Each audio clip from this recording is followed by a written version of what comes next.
po ako kasi si Banat Bay dapat siya po yung nandito. Kaya lang po, may sakit po, may trangkaso. Kaya nagpapaabot po siya ng suporta. Alam niyo naman po kung gaano katapang si Banat Bay. Ano po? Ay, marami na po siyang kaso. Dahil sa pagmamahal po niya sa inyo po, pagmamahal niyo, natulad din po na para sa ating bayan. Kaya po, kung pagpapatuloy po natin itong ganito pong gawain, yung init ng pagmamahal po para sa ating bayan, simula noong 2016, tuloy-tuloy po natin hanggang 2025 para sa senatorial lineup po ni Tatay Digong, hanggang sa 2028, para po may balik natin ang tunay at patuloy na pagbabago na dala lang po ng mga Duterte at ng bawat Pilipino. Bilang po mabuhay po tayong lahat and let's continue to pray for our country. Magkaisa po tayo. Maraming salamat po. Mukauson! Mukauson! Ako po bala sa inyo. Makaupo tayo sa konsero. Salamat po.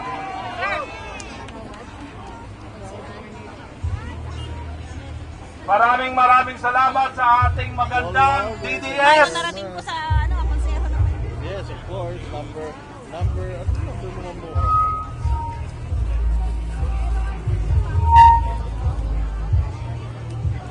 At alam niyo po, hindi ko po palilipasin itong pagsisiko natin.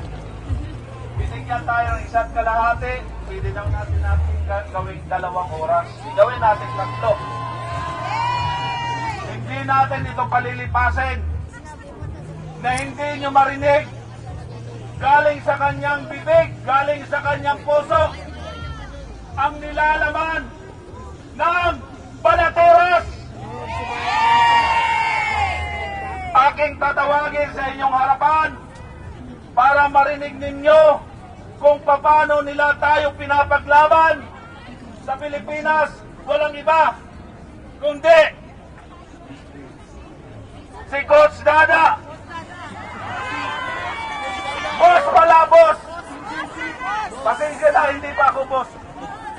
Boss Dada! Boss Dada!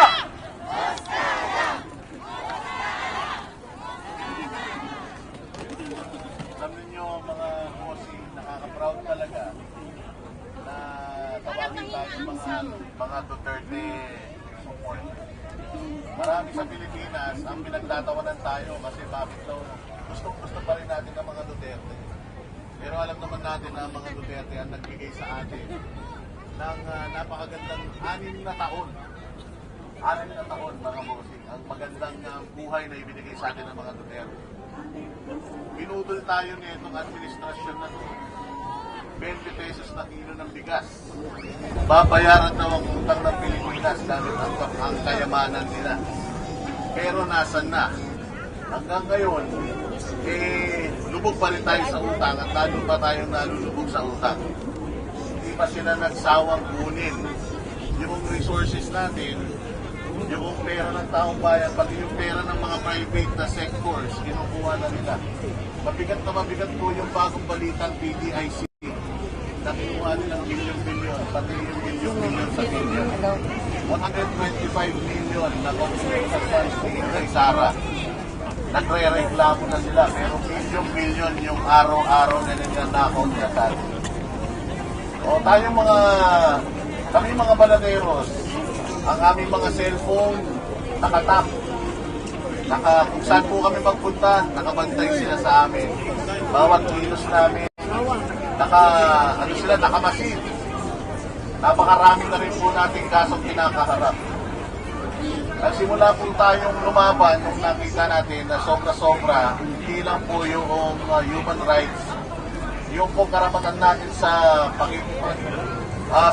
yung ating freedom of speech, hindi lang yun yung kanilang sinisingin. Pati yung freedom of religion, nakita niyo naman po yung ginawa nila dyan sa Davao City, sa KOJC compound, kung saan pagsimbahan, pinalabura na nila. Kung kaya po nilang gawin yun sa simbahan, mas lalong kaya nilang gawin yun sa ating mga Pilipino isa-isa. Kaya po maraming salamat sa mga nandito sa Tokyo.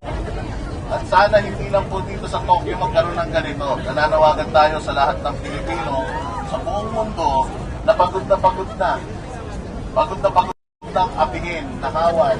At pagod na pagod na po sa paglaban sa buhay. Grabe ang traffic sa Pilipinas, mga boss.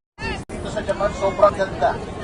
Bilib na bilib ako dahil sa kabila ng ganda ng buhay niyo rito, hindi niyo pa rin kinakalimutan ng Pilipinas.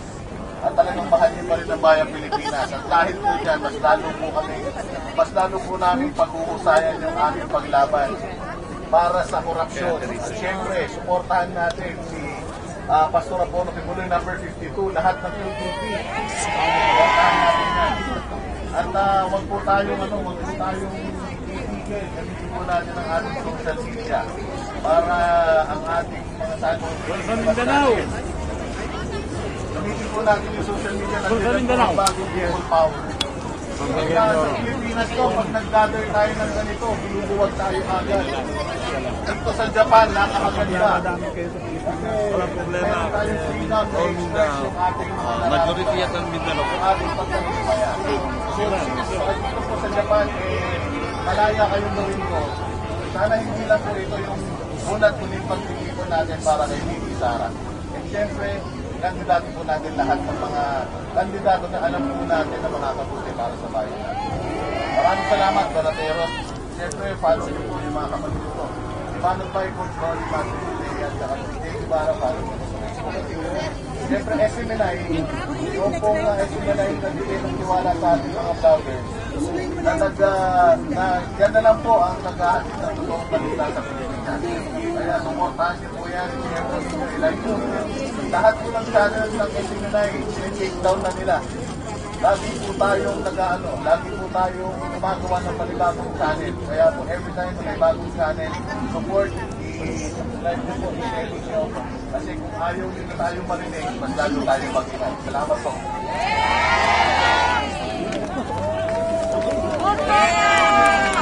Ako ang shadow ni Boss Dada. Kikita yan. Ha? Ayan yan.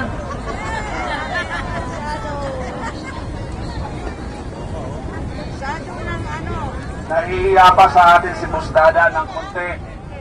Kaya padalasin natin silang papuntahin dito. At mula sa puso, Panateros, Isimenay, sa ating lahat, magpasalamat po tayo sa ginagawa nila para sa Pilipinas. Ako'y may babasahin lang, din magtatawag uli ako mamaya.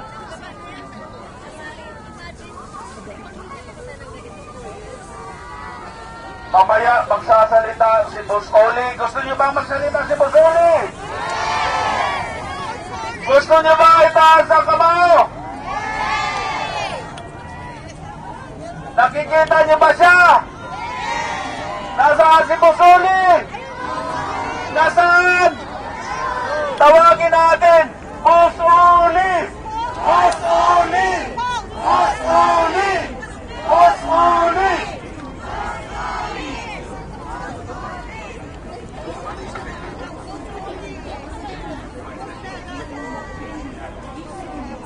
Sound. Okay.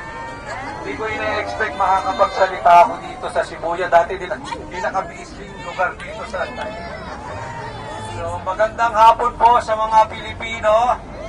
Mga Pilipina, shoutout po sa inyo lahat. Alam nyo po, wag po tayo mawawalan ng pag-asa. To be honest with you, ako mismo nawawalan na rin ng pag-asa sa nangyayari sa Pilipinas.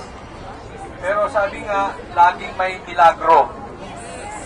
At kung titingnan natin ang history, kahit sa Biblia po, lahat ng itinaas nang galing muna sa baba. At palagay ko, natuto na ang mga Pilipino dahil matalas na tayo sa budol. Kaya tayo bumababa nito, baka itataas tayo.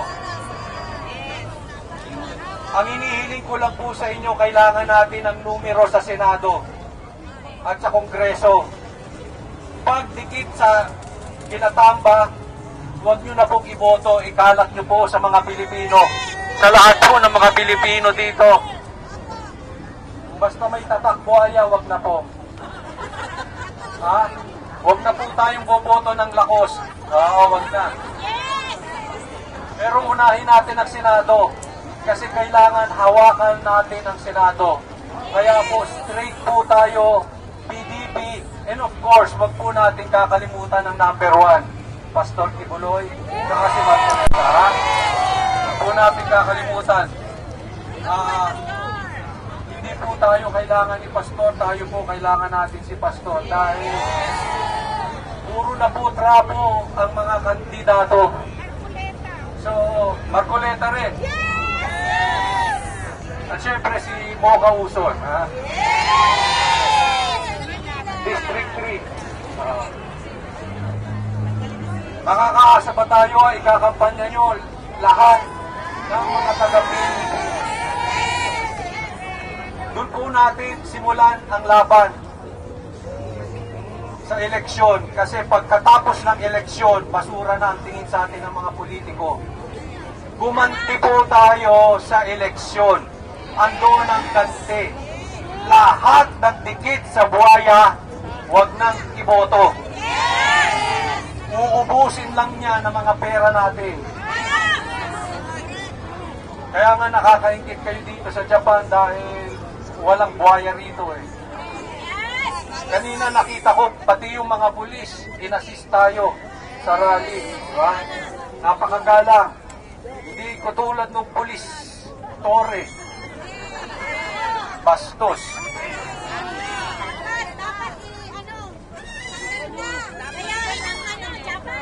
Lilipat na ako dito para hindi ako mademanda. Pero maraming salamat po dahil kinukuhanan namin kayo ng lakas. Kayo mga OFW po, lalo na mga nag-aayos, nag-organize ng mga ganitong klaseng pagsigaw. Kailangan sana sundan ito sa buong Pilipinas at sundan sa buong mundo. Huwag po tayo mawawala ng pag-asa. Cancer man ang nangyayari sa Pilipinas, may milagro pa rin. Huwag po natin kakalimutan, December po may awa ang Diyos. At magbabagong taon, baka makamtan natin ang totoong bagong Pilipinas. Maraming salamat po. God bless everyone.